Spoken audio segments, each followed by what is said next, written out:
ये दोस्तों नमस्कार। एक बार आप सबका फिर से बहुत बहुत स्वागत है आप सभी के अपनी यूट्यूब चैनल डियर गुरुजी पर। सो गाइस, जैसा कि आप सभी को होता है कि अभी आपकी जो क्लासेस हैं कुछ आपकी समाप्त हुई। अब हम यहाँ पर करने वाले हैं जीके और जीएस में बहुत इंपॉर्टेंट क्वेश्चन जो आपके पारंपरिक जीके है, जो आपके पेपर में बहुत ज़्यादा पूछे जाते हैं, वो क्वेश्चन हम यहाँ पर करने वाले हैं। तो जितने लोग यहाँ पर जुड़ रहे हैं फटाफट बता दीजिए आप सभी को मेरी आवाज़ जो है क्लियर आ रही है कि नहीं आ रही है। उसके बाद जो है क्लास को करेंगे स्टार्ट। इसके अलावा ये हमारा एप्लीकेशन है, अगर आपने इस ऐप को डाउनलोड नहीं किया है तो आप लोग कर सकते हैं। इस ऐप पर मैंने हिंदी की रीजनिंग की जो प्रैक्टिस सेट है प्रोवाइड कर रखी है, एमसीक्यूज प्रोवाइड कर रखे हैं, मॉक टेस्ट प्रोवाइड कर रखे हैं, टेस्ट सीरीज प्रोवाइड कर रखी है। तो आप लोग इस एप्लीकेशन से जाकर के उसको डाउनलोड कर सकते हैं। और कुछ मैंने इंपॉर्टेंट आपको पेड भी कर रखे हैं, तो उनको आप लोग खरीद करके उनसे आप लोग अपनी तैयारी को जो है 1 नंबर कर सकते हैं। चलिए स्टार्ट करते हैं आज की इस क्लास को, आज के इस प्रश्न को। तो आज का जो पहला क्वेश्चन है देखिए आपके सामने ये रहा। क्वेश्चन दिख रहा है ना, सभी लोग जवाब देते हुए चलेंगे। भाई यहाँ पर तोता ए हिंद के उपनाम से जाने जाते हैं। बहुत आसान सा प्रश्न है, सभी लोग जवाब देने का प्रयास करेंगे। तो भैया जी तोता ए हिंद बोला गया है, तो याद रखिएगा तोता ए हिंद के उपनाम से जाने जाते हैं आपके अमीर खुसरो। कौन जाने जाते हैं आपके अमीर खुसरो। तो ऑप्शन नंबर ए जितने लोग जवाब दे रहे हैं वो लोग यहाँ पर भी दोस्तों बिल्कुल करेक्ट हो जाएंगे। अगला क्वेश्चन देखिए आपसे यहाँ पर क्या पूछा गया है, ध्यान से देखिएगा और सभी लोग जवाब जो देने का प्रयास कीजिएगा। पूछा गया आपसे यहाँ पर वेदों की ओर लौटो ये नारा किसने दिया था। वेदों की ओर लौटो ये नारा जो है किसने दिया था। चलिए इस प्रश्न का भी जवाब जो देने का प्रयास करेंगे। इसका जो सही उत्तर आपका क्या हो जाएगा। तो साथियों याद रखिएगा वेदों की ओर लौटो ये नारा जो है आर्य समाज की तरफ से आया था। ठीक है, अब यहाँ पर क्वेश्चन बहुत सारे बन सकते हैं। समाज यहाँ पर दे दिया लेकिन एक्चुअल में किसने दिया था आपको ये बताते हुए चलना है। वेदों की ओर लौटो जो है ये नारा किसने दिया था आप ये बताते हुए चलिएगा। जवाब देखिए आर्य समाज की अगर हम बात हो रही हैं तो स्वामी दयानंद सरस्वती। ठीक है, बिल्कुल सही बात है, स्वामी दयानंद सरस्वती यहाँ पर जो है करेक्ट हो जाएगा। अगला क्वेश्चन, कुचिपुड़ी नृत्य कला शैली किस राज्य से संबंधित मानी जाती है।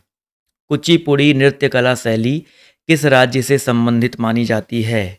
चलिए बहुत ही आसान सा प्रश्न है। तो कुचिपुड़ी बोला गया है ना, तो आंध्र प्रदेश, इसको याद रखिएगा। किस प्रदेश से भैया जी, आंध्र प्रदेश से मानी जाती है। तो ऑप्शन नंबर जितने लोग सी जवाब दे रहे हैं वो लोग यहाँ पर बिल्कुल करेक्ट हो जाएंगे। अगला क्वेश्चन देखिए आपसे यहाँ पर क्या पूछा गया है, यामिनी कृष्ण मूर्ति का संबंध किस शास्त्रीय नृत्य से है। किसका भाई, यामिनी कृष्ण मूर्ति का संबंध किस शास्त्रीय नृत्य से है। भरतनाट्यम, ओडिसी, कथकली या कथक। अच्छा प्रश्न है, अच्छा क्वेश्चन है, सभी लोग जवाब जो देने का प्रयास करेंगे। तो भैया यामिनी कृष्ण मूर्ति की अगर हम बात करते हैं तो इनका संबंध दोस्तों आपका, 1 मिनट रुक जाइएगा, इनका जो संबंध है आपका भरतनाट्यम से। किससे है, भरतनाट्यम से है। तो ऑप्शन नंबर ए यहाँ पर बिल्कुल करेक्ट हो जाएगा।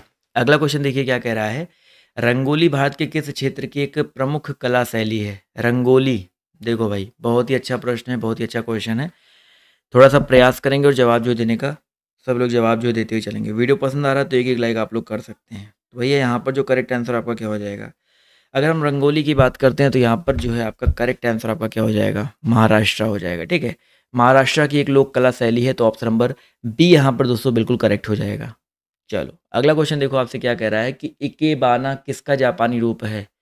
इकेबाना जो आपका किसका जापानी रूप है। इस प्रश्न का सभी लोग यहाँ पर जवाब देने का प्रयास करेंगे। इसका जो सही उत्तर आपका क्या हो जाएगा, इकेबाना दिया गया है। जवाब देखिए यहाँ पर धीरे धीरे आना शुरू हो गया है। तो इकेबाना की अगर हम बात करते हैं तो यहाँ पर दोस्तों याद रखिएगा फूलों की सजावट का। ठीक है, 1 मिनट जो भाई, फूलों की जो सजावट है इसका बेसिकली जापानी रूप है। तो ऑप्शन नंबर सी यहाँ पर जो है बिल्कुल करेक्ट हो जाएगा।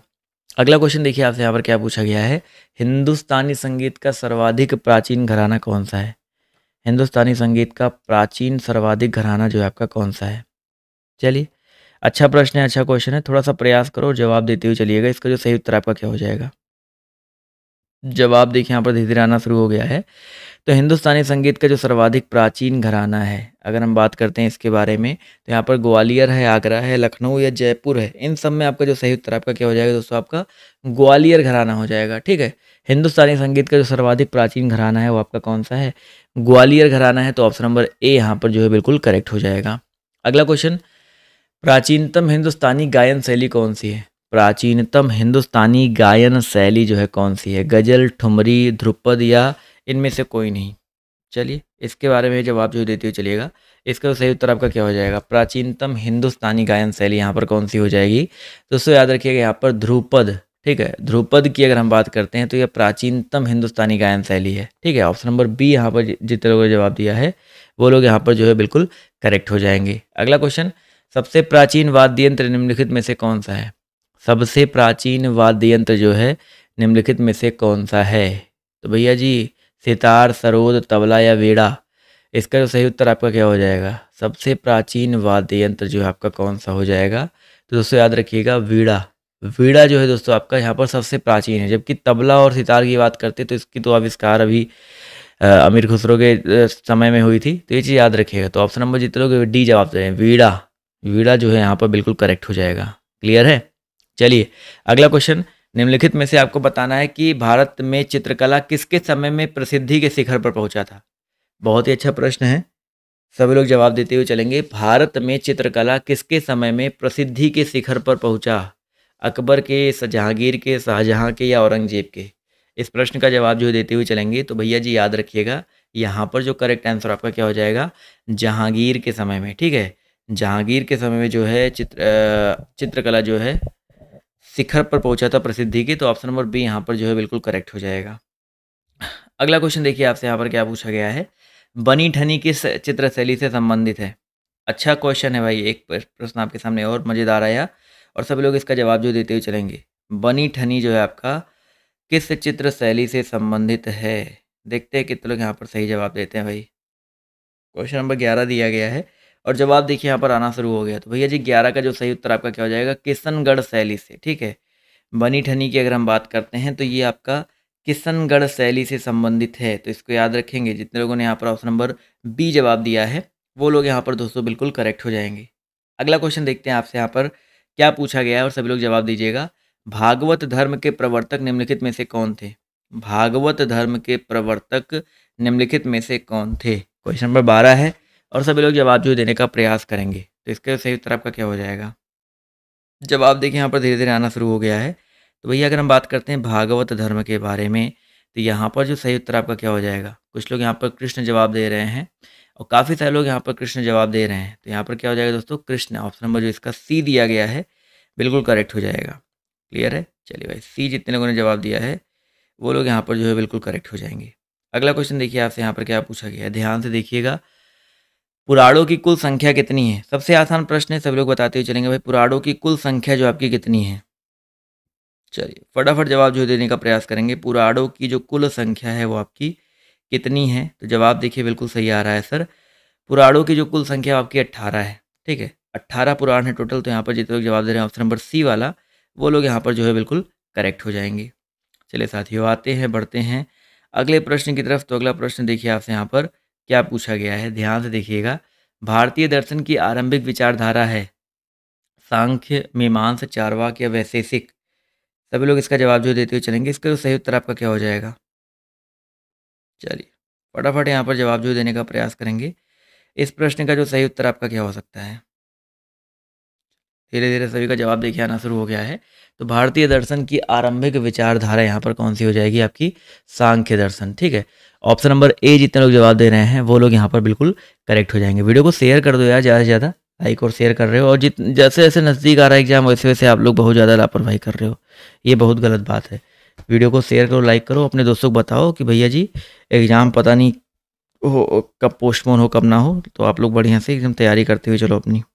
अगला क्वेश्चन देखिए आपसे यहाँ पर क्या पूछा गया है, ध्यान से देखिएगा। अष्टांगिक मार्ग मार्ग जो है किस धर्म से संबंधित है? 15 नंबर क्वेश्चन है, अष्टांगिक मार्ग जो आपका किस धर्म से संबंधित है? सभी लोग बताते हुए चलेंगे। इसका जो सही उत्तर आपका क्या हो जाएगा? चलिए जवाब देखिए 15 का यहाँ पर आना शुरू हो गया है। तो भैया याद रखिएगा अष्टांगिक मार्ग जो है आपका बौद्ध धर्म से, किस धर्म से? आपका बौद्ध धर्म से संबंधित है। तो ऑप्शन नंबर बी यहाँ पर जो है बिल्कुल करेक्ट हो जाएगा। अगला क्वेश्चन, ओणम जो है किस राज्य का प्रमुख त्यौहार है? ओणम किस राज्य का एक प्रमुख त्यौहार है? पश्चिम बंगाल, केरल, कर्नाटक या तमिलनाडु? बहुत आसान प्रश्न था और जवाब देखिए यहाँ पर धीरे धीरे आना शुरू हो गया है। तो भैया जी इसका जो सही उत्तर आपका क्या हो जाएगा? ओणम की अगर हम बात करते हैं दोस्तों तो ये आपका केरला का, ठीक है, किस राज्य का है दोस्तों? आपका केरल राज्य का है। तो यहाँ पर याद रखिएगा ऑप्शन नंबर बी जितने लोगों ने जवाब दिया है वो लोग यहाँ पर बिल्कुल करेक्ट हो जाएंगे। अगला क्वेश्चन पूछा गया है कि पुरी में रथ यात्रा किसके सम्मान में निकाली जाती है? पुरी में रथ यात्रा किसके सम्मान में निकाली जाती है? ये अच्छा प्रश्न है, सभी लोग इसका जवाब जो देने का प्रयास करेंगे। पुरी में जो रथ यात्रा है वो किसके सम्मान में निकाली जाती है? तो भगवान विष्णु, काफ़ी लोग के जवाब आ रहे हैं, ठीक है। तो दोस्तों यहाँ पर याद रखिएगा, भगवान विष्णु नहीं, जगन्नाथपुरी हो जाएगा। ऑप्शन नंबर सी जितने लोग जवाब दे रहे हैं जगन्नाथ, तो ऑप्शन नंबर जो इसका सी दिया गया है यहाँ पर ये बिल्कुल करेक्ट हो जाएगा। चलिए साथियों, आते हैं अगले क्वेश्चन की तरफ। तो अगला प्रश्न देखिए आपसे यहाँ पर क्या पूछा गया है। सप्तरथ मंदिर जो आपका कहाँ पर अवस्थित है? सप्तरथ मंदिर जो आपका कहाँ पर अवस्थित है? चलिए सभी लोग जवाब जो देने का प्रयास करेंगे। तो इसका जो सही उत्तर आपका क्या हो जाएगा? जवाब धीरे धीरे देखिए यहाँ पर आना शुरू हो गया है। तो इस प्रश्न का जो सही उत्तर आपका क्या हो जाएगा? सप्तरथ मंदिर की अगर हम बात करते हैं दोस्तों, तो ये जो है आपका अवस्थित है महाबलीपुरम, ठीक है। महाबलीपुरम जितने लोग जवाब दे रहे हैं, ऑप्शन नंबर आपका जो दिया गया है ए वाला, वो यहाँ पर जो है बिल्कुल करेक्ट हो जाएगा। चलिए अगला क्वेश्चन देखिए आपसे क्या पूछा गया है कि श्रवण बेलगोला में गोमतेश्वर की मूर्ति का निर्माण किसने कराया था? श्रवण बेलगोला में गोमतेश्वर की मूर्ति का निर्माण जो है किसने करवाया था? चलिए बहुत ही अच्छा प्रश्न है और जवाब देखिए यहाँ पर आना शुरू हो गया है। तो इस प्रश्न का जो सही उत्तर आपका क्या हो जाएगा? जवाब देखिए बिल्कुल सही आ रहा है। तो श्रवण बेलगोला की अगर हम बात करते हैं तो गोमतेश्वर की मूर्ति का निर्माण है वो करवाया गया था चामुंड राय द्वारा, ठीक है। चामुंड राय जितने लोग जवाब दे रहे हैं ऑप्शन नंबर डी वाला, वो लोग यहाँ पर जो है बिल्कुल करेक्ट हो जाएंगे।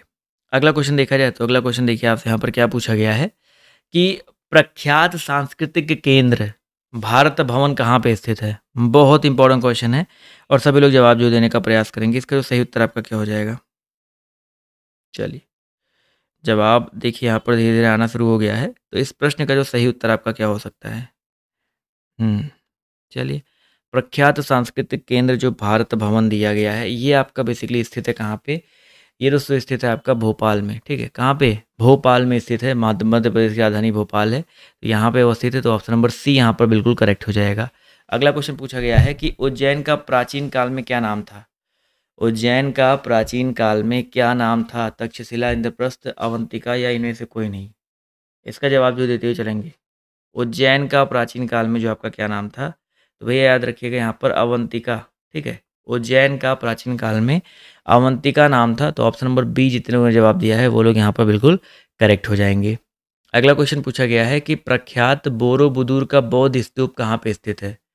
प्रख्यात कौन सा भाई? बोरोबुदुर का बौद्ध स्तूप जो है आपका कहाँ पर अवस्थित है? 22 नंबर क्वेश्चन है, सभी लोग जवाब जो देने का प्रयास करेंगे। तो भैया याद रखिएगा बोरोबुदुर का जो बौद्ध स्तूप है वो आपका जावा में, कहाँ पे? जावा में अवस्थित है। बहुत कम लोगों ने यहाँ पर देखिए सही जवाब दिया है भाई। तो जावा जो है यहाँ पर बिल्कुल करेक्ट हो जाएगा। चलिए बताओ भाई जावा कहाँ पे स्थित है, ये भी बता दो। जावा एक एंड्रॉयड में मतलब एक कंपनी भी होती है, वो अलग चीज़ है। तो जावा द्वीप एक है आपका, ये आपका जो है इंडोनेशिया में स्थित है। तो ये चीज़ याद रखिएगा। बोरोबुदुर का बौद्ध स्तूप जो है आपका यहीं इंडोनेशिया जावा में अवस्थित है। ये चीज़ जो है बिल्कुल याद रखें, गलत नहीं करेंगे। अगला क्वेश्चन पूछा गया है कंबोडिया स्थित माफ़ करो भाई अंगकोर वाट, या कुछ लोग अंकोर वाट ही बोलते हैं इसको, ये मंदिर जो है किस देवता को समर्पित है? चलिए इसका जवाब जो देते हुए चलेंगे। इसका जो सही उत्तर आपका क्या हो जाएगा? अंगकोर वाट मंदिर जो है आपका किस देवता को समर्पित है? जवाब देखिए यहाँ पर आना शुरू हो गया है। तो इस प्रश्न का जो सही उत्तर आपका क्या हो जाएगा? चलिए काफ़ी लोग के जवाब देखिए धीरे धीरे यहाँ पर सही आ रहे हैं। तो इस प्रश्न की अगर हम बात करें तो यहाँ पर जो सही उत्तर आपका क्या हो जाएगा? काफ़ी लोग के सूर्य जवाब आ रहे हैं, कुछ लोग के विष्णु जवाब आ रहे हैं, सबके अलग अलग आ रहे हैं। तो विष्णु देवता जितने लोग जवाब दे रहे हैं, ठीक है, विष्णु जितने लोग जवाब दे रहे हैं ऑप्शन नंबर ए वाला, वो लोग यहाँ पर जो है बिल्कुल करेक्ट हो जाएंगे। चलिए अगला क्वेश्चन देखिए आपसे यहाँ पर क्या पूछा गया है, ध्यान से देखिएगा और सभी लोग जवाब जो देते हुए चलिएगा। चलिए 1 मिनट जाइए। अगला क्वेश्चन पूछा गया आपसे यहाँ पर भारतीय नाट्य संस्थान जो आपका कहाँ पे स्थित है? भारतीय नाट्य संस्थान जो आपका कहाँ पर अवस्थित है? चलिए फटाफट जवाब जो देने का प्रयास करिए। इसका जो सही उत्तर आपका क्या हो जाएगा? भारतीय नाट्य संस्थान की अगर हम बात करते हैं दोस्तों, तो ये आपका न्यू दिल्ली में, कहाँ पे? नई दिल्ली, न्यू दिल्ली में अवस्थित है। तो ऑप्शन नंबर जितने लोग ए जवाब दे रहे हैं वो लोग यहाँ पर जो है बिल्कुल करेक्ट हो जाएंगे। चलिए अगला क्वेश्चन देख लेते हैं आपसे। यहाँ पर क्या पूछा गया है, राष्ट्रीय साक्षरता मिशन की शुरुआत कब हुई थी? राष्ट्रीय साक्षरता मिशन की शुरुआत जो है आपकी बेसिकली कब हुई थी? 85 में, 86 में, 87 में, 88 में? बहुत ही इंपॉर्टेंट क्वेश्चन है और सभी लोग यहाँ पर जवाब जो है देने का प्रयास करेंगे। इसका जो सही उत्तर आपका क्या हो जाएगा? चलिए, जवाब देखिए धीरे-धीरे यहाँ पर आना शुरू हो गया है, तो इस प्रश्न का जो सही उत्तर आपका क्या हो सकता है? चलिए, अगर हम बात करते हैं राष्ट्रीय साक्षरता मिशन के बारे में, तो 1988 ईस्वी में, ठीक है?